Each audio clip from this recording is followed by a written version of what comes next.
ఒక చిన్న గ్రామంలో రాము అనే బాబు ఉండేవాడు. అతనికి చెట్లు అంటే చాలా ఇష్టం.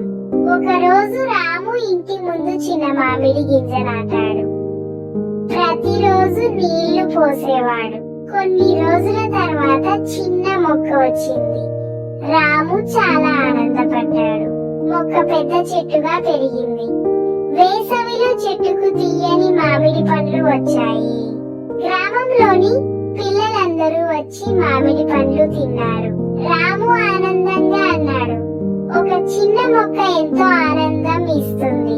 నీటి చెట్లు నాటితే ప్రకృతి మనకు మంచి బహుమతి ఇస్తుంది.